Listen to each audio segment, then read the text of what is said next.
Praise the Lord. ദൈവത്തിൻ്റെ പരിശുദ്ധമായ നാമം ഈ ദിവസം വാഴ്ത്തപ്പെടുമാറാകട്ടെ. എന്നെ ശ്രവിക്കുന്ന എല്ലാ പ്രിയ ദൈവമക്കൾക്കും യേശു ക്രിസ്തുവിൻ്റെ നിസ്തുല്യ നാമത്തിലുള്ള എൻ്റെ സ്നേഹവന്ദനങ്ങൾ. അത് ഇന്നത്തെ ചിന്തയ്ക്ക് ആധാരമായി നമുക്കൊരു വേദഭാഗം വായിക്കാം. അപ്പോസ്തലനായ പൗലോസ് റോമർക്ക് എഴുതിയ ലേഖനം 10-ാം അധ്യായം അതിൻ്റെ 12-ാം വചനം. യഹൂദനെന്നും യവനനെന്നും വ്യത്യാസമില്ല, എല്ലാവർക്കും കർത്താവ് ഒരുവൻ തന്നെ. അവൻ തന്നെ വിളിച്ചുപേക്ഷിക്കുന്ന എല്ലാവർക്കും നൽകുവാൻ തക്കവണ്ണം സമ്പന്നൻ ആകുന്നു. Romance chapter 10 verse 12. For there is no difference between Jew and Gentile. The same Lord is Lord of all and richly blesses all who call on him. Amen. ഇവിടെ നാം വായിക്കുന്നു, ദൈവത്തിന് ഒരു വ്യത്യാസവുമില്ല, ദൈവത്തിന് ഒരു മുഖപക്ഷവുമില്ല. മുഖപക്ഷം കൂടാതെ ന്യായം വിധിക്കുന്നവനെ നാം കർത്താവെന്ന് വിളിക്കുന്നുവെങ്കിൽ നമ്മുടെ പ്രവാസകാലം ഭയത്തോടെ കഴിപ്പിനെന്ന് അപ്പോസ്തലനായ പൗലോസ് തൻ്റെ ലേഖനത്തിലും പറയുന്നു. എന്നാൽ ഇവിടെ വായിക്കുന്നു, ആമേൻ, ദൈവത്തിന് ഒരു വ്യത്യാസമില്ല, യഹൂദനെന്നോ യവനനെന്നോ. യഹൂദനെന്ന് പറയുമ്പോൾ ദൈവത്താൽ തിരഞ്ഞെടുക്കപ്പെട്ട തൻ്റെ ജനമെന്നോ, യവനൻ ജാതീയനെന്നോ ദൈവത്തിന് ഒരു വ്യത്യാസവുമില്ല. ഈ ഭൂമിയിൽ നാം ജീവിക്കുമ്പോഴാണ് പല ഡിഫറൻഷിയേഷൻ നമുക്ക് കാണുവാൻ കഴിയുന്നത്. ആമേൻ, ജാതി, മത, വർഗ, വർണ്ണ പല വ്യത്യാസങ്ങൾ. എന്നാൽ ദൈവം നോക്കുമ്പോൾ ദൈവം ഭൂമിയിൽ മനുഷ്യരെ സൃഷ്ടിച്ചു. ആമേൻ, ദൈവത്തിന് ആമേൻ മനുഷ്യരുമായി യാതൊരു വ്യത്യാസവുമില്ല. പ്രത്യേകിച്ച് ഇവിടെ നാം വായിക്കുന്നു, രക്ഷ പ്രാപിക്കുവാൻ, ദൈവസന്നിധിയിൽ നിന്ന് കൃപ പ്രാപിക്കുവാൻ, ആത്മീയ അനുഗ്രഹങ്ങളാൽ നിറയപ്പെടുവാൻ, ആമേൻ സ്തോത്രം, ദൈവരാജ്യത്തിലേക്കുള്ള പ്രവേശനം പ്രാപിക്കുവാൻ ആർക്കും ഒരു വ്യത്യാസവുമില്ലാതെ ദൈവം അത് നൽകുവാൻ ആമേൻ വിശ്വസ്തനായ കർത്താവാണ്. ഇവിടെ വായിക്കുന്നു, യഹൂദനെന്നും യവനനെന്നും വ്യത്യാസമില്ല, എല്ലാവർക്കും കർത്താവ് ഒരുവൻ തന്നെ. എല്ലാവരെയും കർത്തൃത്വം നടത്തുന്നവൻ ഒരുവൻ തന്നെ. ഈ നാളുകളിൽ എങ്ങനെയാണ് യേശു കർത്താവ് നമ്മെ കർത്തൃത്വം നടത്തുക? ആമേൻ, 9-10 വചനങ്ങളിൽ വായിക്കുന്നു, യേശുവിനെ കർത്താവ് എന്ന് വായ്കൊണ്ട് ഏറ്റുപറയുകയും ദൈവം അവനെ മരിച്ചവരിൽ നിന്ന് ഉയർത്തെഴുന്നേൽപ്പിച്ചു എന്ന് ഹൃദയം കൊണ്ട് വിശ്വസിക്കുകയും ചെയ്താൽ നീ രക്ഷിക്കപ്പെടും.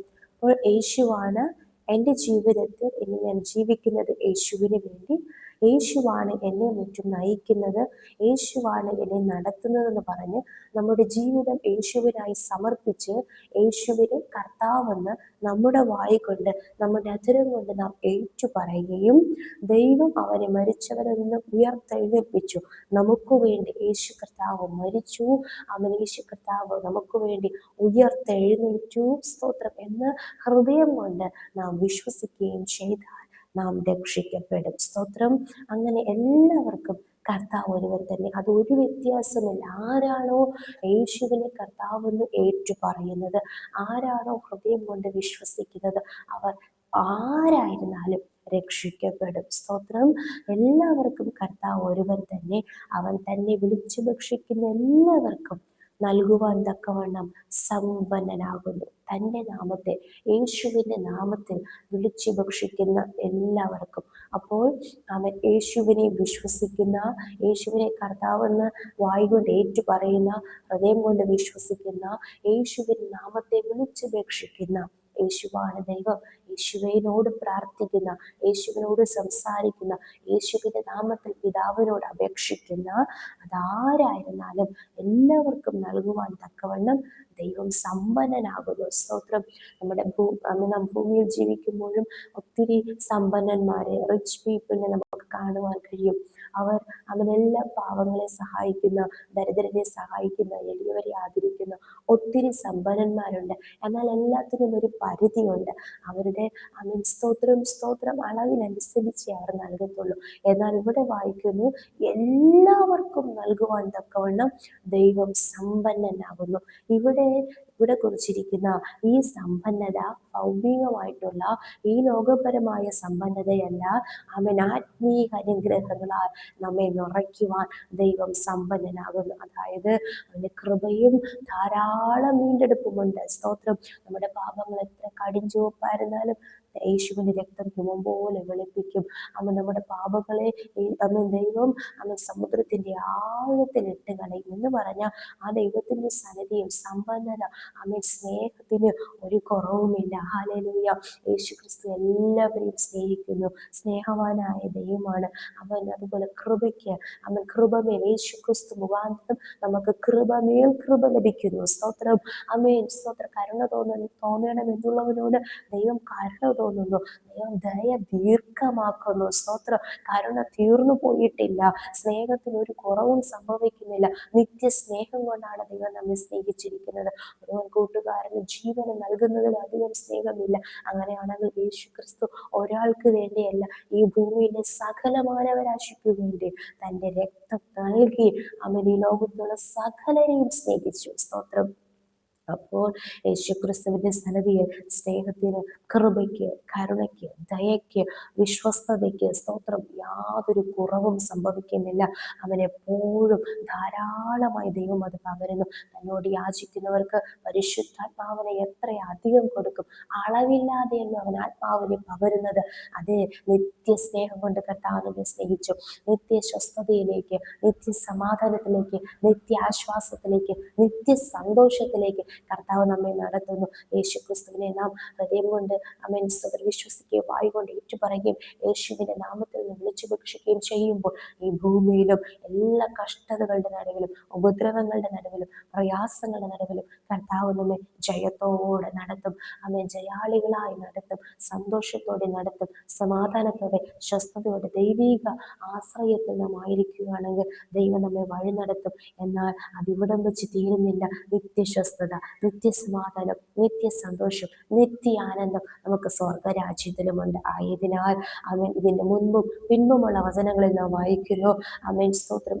അടുത്ത വചനത്തിൽ കർത്താവിന്റെ നാമത്തെ വിളിച്ചുപേക്ഷിക്കുന്ന ഏവരും രക്ഷിക്കപ്പെടും. സ്തോത്രം. അപ്പോൾ യേശു ക്രിസ്തു ഈ ഭൂമിയിലേക്ക് പിതാവായ ദൈവം യേശുവിനെ അയച്ചതിന്റെ ഉദ്ദേശം ഒന്ന് മാത്രമാണ്. അവൻ സകലരും രക്ഷ പ്രാപിക്കണം. തന്റെ ജനത്തെ പാപങ്ങളിൽ നിന്ന് രക്ഷിപ്പാനിരിക്കൊണ്ട് യേശു എന്ന് പേരിടണം. സ്തോത്രം. അങ്ങനെയാണെങ്കിൽ ഈ നാളുകളിൽ അവൻ സ്തോത്രം, സ്തോത്രം, സ്തോത്രം, യേശു ക്രിസ്തുവിൽ കൂടെ അല്ലാതെ നമുക്ക് ആർക്കും സ്വർഗരാജ്യത്തിൽ പ്രവേശിപ്പാൻ കഴിയുകയില്ല. ആയതിനാൽ യേശുവിനെ കർത്താവെന്ന് അമേൻ സ്തോത്രം അത്തരം കൊണ്ട് വായി കൊണ്ട് ഏറ്റുപറയുക. ഹൃദയം കൊണ്ട് യേശു എനിക്ക് വേണ്ടി മരിച്ചു, എനിക്ക് വേണ്ടി ഉയർത്തെഴുന്നേറ്റു, ഇന്നും യേശു ക്രിസ്തു ജീവിക്കുന്നു എന്ന് അവൾ ഹൃദയം കൊണ്ട് വിശ്വസിക്കുക. യേശുവിന്റെ നാമത്തിൽ പിതാവായ ദൈവത്തോട് അപേക്ഷിക്കുക. ആമേൻ സ്തോത്രം. നിശ്ചയമായി നാം രക്ഷിക്കപ്പെടും. സകലവിധ ആത്മീയ അനുഗ്രഹങ്ങളാൽ ആമേൻ സ്തോത്രം കർത്താവ് നമ്മെ നിറച്ച് നമ്മെ അനുഗ്രഹിക്കുവാൻ സർവശക്തനാണ്. ഈ ഭൂമിയിലും ദൈവം നമ്മെ നടത്തുന്നതോടൊപ്പം അതിലുപരിയായി നമുക്ക് വേണ്ടി കർത്താവ് ഒരു രാജ്യം ഒരുക്കിയിരിക്കുന്നു. സ്തോത്രം. യഹോവയാൽ അനുഗ്രഹിക്കപ്പെട്ടവരെ വരുവീൻ. ലോകസ്ഥാപനം മുതൽ നിങ്ങൾക്ക് വേണ്ടി ഒരുക്കിയിരിക്കുന്ന രാജ്യം അവകാശമാക്കിക്കൊള്ളുവിൻ. ലോകസ്ഥാപനം മുതൽ കർത്താവ് നമ്മെ കണ്ടു. ലോകസ്ഥാപനത്തിന് മുൻപേ നമുക്ക് വേണ്ടി രാജ്യം ഒരുക്കിയിരിക്കുന്നു. എന്നാൽ ആർക്കും അവിടെ പ്രവേശിക്കുവാൻ കഴിയും? ആമേൻ. ദൈവപുത്രനായ യേശു ക്രിസ്തുവിനെ വിശ്വസിക്കുകയും യേശുവിനെ കർത്താവ് ഏറ്റുപറയുകയും യേശുവിന്റെ നാമത്തിൽ വിളിച്ചുപേക്ഷിക്കുന്നവർക്ക് മാത്രമേ ആ രാജ്യം അവകാശമാക്കുകയുള്ളൂ. അതിനായി കർത്താവ് നമ്മേവരെയും സഹായിക്കുമാറാകട്ടെ. നമുക്കൊരുമിച്ച് പ്രാർത്ഥിക്കാം. നല്ല ദൈവമേ, സ്വർഗ്ഗസ്ഥ പിതാവേ, അനുഗ്രഹിക്കപ്പെട്ട ദിവസത്തിലും അങ്ങ് ഞങ്ങൾക്ക് നൽകിയ ആലോചനയ്ക്കായി സ്തോത്രം ചെയ്യുന്നു. യേശു ക്രിസ്തു കൂടെ ഇല്ലാതെ മറ്റൊരുത്തനും രക്ഷയില്ല എന്ന് വചനം പഠിപ്പിക്കുമ്പോൾ ഇന്ന് രക്ഷ നേടുവാൻ, മോക്ഷം പ്രാപിപ്പാൻ കർത്താവെ ജനങ്ങൾ പല മാർഗങ്ങൾ അന്വേഷിക്കുമ്പോൾ യഥാർത്ഥമായ രക്ഷ യേശു ക്രിസ്തു കൂടെ മാത്രമാണല്ലോ അപ്പ. അങ്ങിലൂടെയാണല്ലോ കർത്താവെ അപ്പ ഈ വചനം കേൾക്കുന്ന ഓരോരുത്തരും കർത്താവെ അപ്പ അങ്ങയുടെ നാമത്തെ വിളിച്ചുപേക്ഷിച്ച് രക്ഷ പ്രാപിക്കുവാൻ കർത്താവെ അങ്ങ് കർത്താവ് അപ്പാസ്തോത്രം എല്ലാവർക്കും നൽകുവാൻ തക്കവണ്ണം സമ്പന്നനാകയാൽ കർത്താവ് അങ്ങയുടെ സ്നേഹത്ത, അങ്ങയുടെ കരുണയ, അങ്ങയുടെ കൃപയ, അങ്ങയുടെ ദയ, അങ്ങയുടെ വിശ്വസ്തതയ എല്ലാ മക്കളെയും അങ്ങ് നിറച്ച് അങ്ങ് പരിപാലിക്കുന്ന കൃപയ്ക്കായി സ്തോത്രം ചെയ്യുന്ന കർത്താവെ അപ്പാ. സ്തോത്രം, സ്തോത്രം, സ്തോത്രം. അങ്ങയുടെ ഇഷ്ടം ചെയ്ത് കർത്താവ് അങ്ങയുടെ രാജ്യത്ത് പ്രവേശിക്കുവാൻ നിങ്ങളെല്ലാവരും സഹായിക്കുന്ന കൃപയ്ക്കായി സ്തോത്രം ചെയ്യുന്നു. എല്ലാവിധമായ കർത്താവ് അനുഗ്രഹങ്ങളാൽ നിറയ്ക്കുന്നതിനായി സ്തോത്രം ചെയ്യുന്നു. യേശുവിന്റെ അധികാരമുള്ള നാമത്തിൽ ഏതോന്ന് പ്രാർത്ഥന കേൾക്കണം. സ്വർഗ്ഗസ്ഥ നല്ല പിതാവേ. ആമേൻ, ആമേൻ, ആമേൻ. May God bless you.